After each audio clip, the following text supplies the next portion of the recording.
Spain through to the semi-finals of Euro 2020, courtesy of a penalty shootout.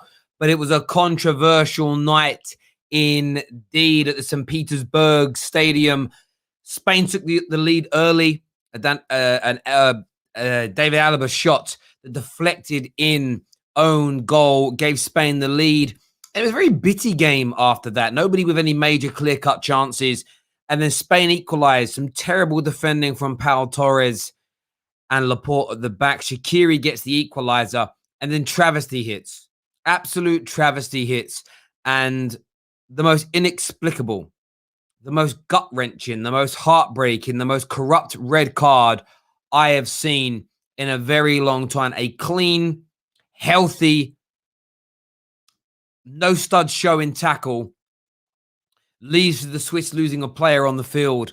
And then after that, Spain dominate. Spain absolutely dominate from that point onwards. But not very many chances. Not very many chances after that, it has to be said.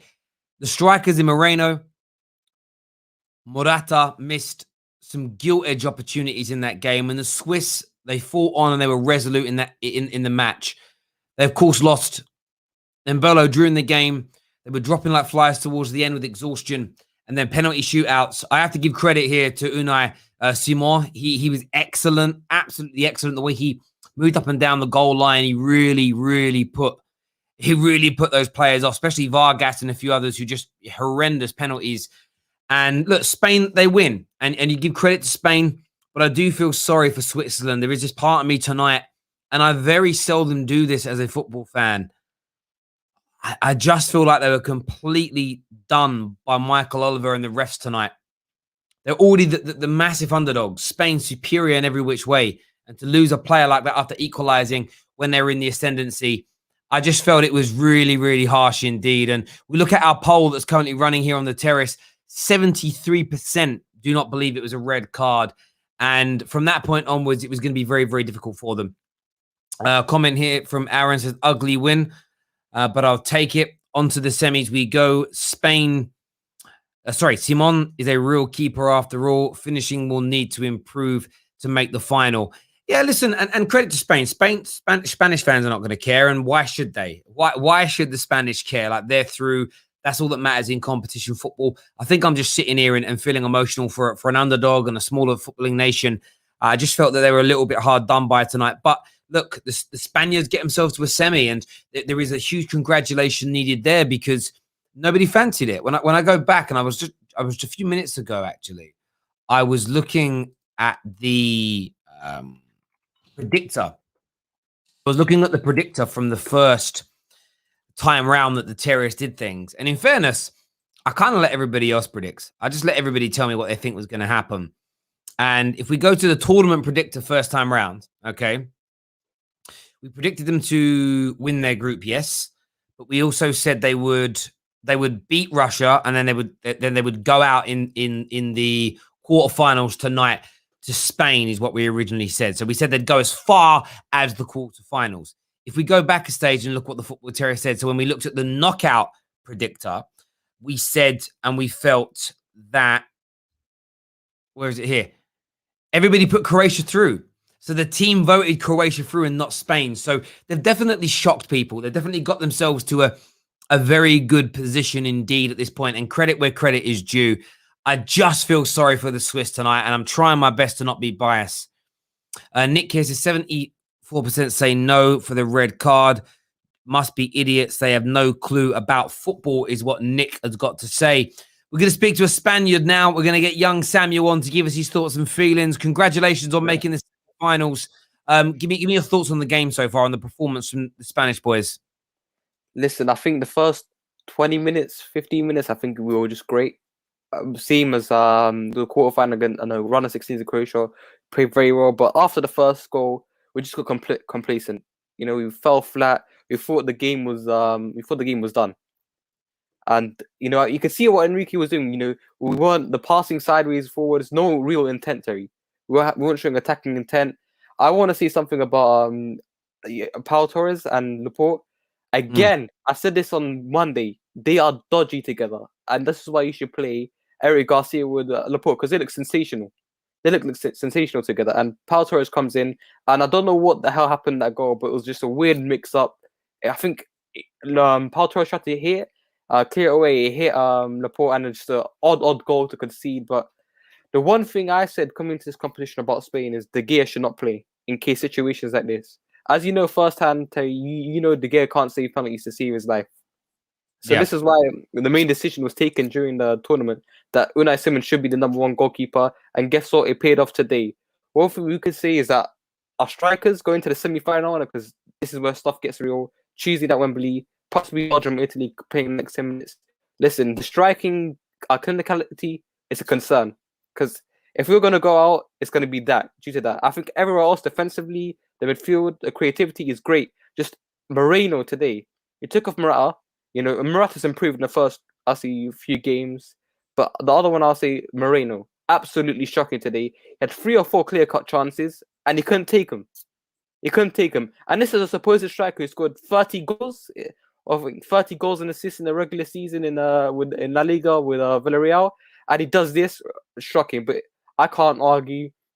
I thought we stood no chance against the penalties after what Switzerland showed.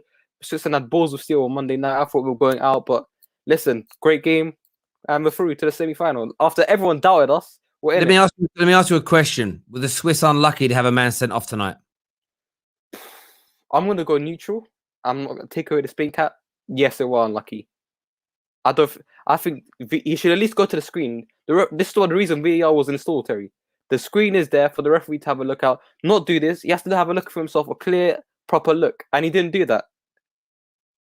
Yeah, I agree. I think for me, when I look at that decision, what stands out about it to me, what I think is really unfortunate, what I think is really sort of yucky, it would be the word I'd use, is there's been a lot of praise in this tournament for the decisions being quick, for there not being a great deal of overturns. But I felt like towards the end of the Premier League, they were doing the same thing. And it was about protecting the referee's decision as opposed to making the right decision on the field of play.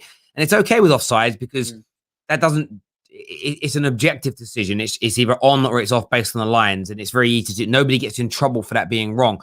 I felt like that red card, I think if that was looked at properly again, by even by the referee himself, it would have changed his mind. But it just appears that they don't want to undermine referees. And, you know, just so it happened to maybe coincidental. You see the first big F up with the tournament, it came from an English referee. You can say this is the first thing in tournament that's been controversial, and it was an F up, and it came from the English referees. I mean, it should come and I totally agree, and I totally agree with that. And I'm not even worried about it being the English referees. I'm just saying in general, it was a shocker tonight for the Swiss. I just thought it just was never a red card, and they were in the ascendancy. They had the bit between their teeth, and I feel like it just ruined the spectacle as well for everybody because you know they were on the up. But listen, you're in the semi-finals, mate.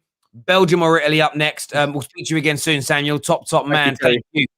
Super chat here says, I just wanted to inquire about the moderating thing as I've been interested in it for a long time. Please, can you give further insight into the role and how I can become one, ideally? Being a moderator, it's not so much a role. It's you come on when you can. You block people for being racist or sexist. Outside of that, banter, taking the piss, swearing, leave them. That's it. Like, that's essentially it. If you want to be a moderator, give me a DM, mate. We'll have a little chat about it. And thank you very much for that super chat, my guy. Rams is with us now. What you saying, bro? Yeah, how you doing, Terry?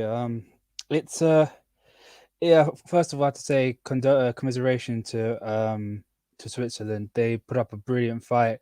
Jan Sommer, for me, man of the match, kept out everything in his wake. Punched the ball whenever needed to. I don't have a problem with keepers punching the ball out if they know how to do it, and Sommer definitely knows how to punch a ball out. On the red card, in my opinion, it wasn't a red card. I think everyone agrees that it should be a yellow at least. He was late in his challenge, but there was no real danger in what he did. It wasn't high. It wasn't like knee high. It was a yellow. It's as simple as that. I'm happy that Shaqiri scored. It gives us an extra £5 million on his price tag.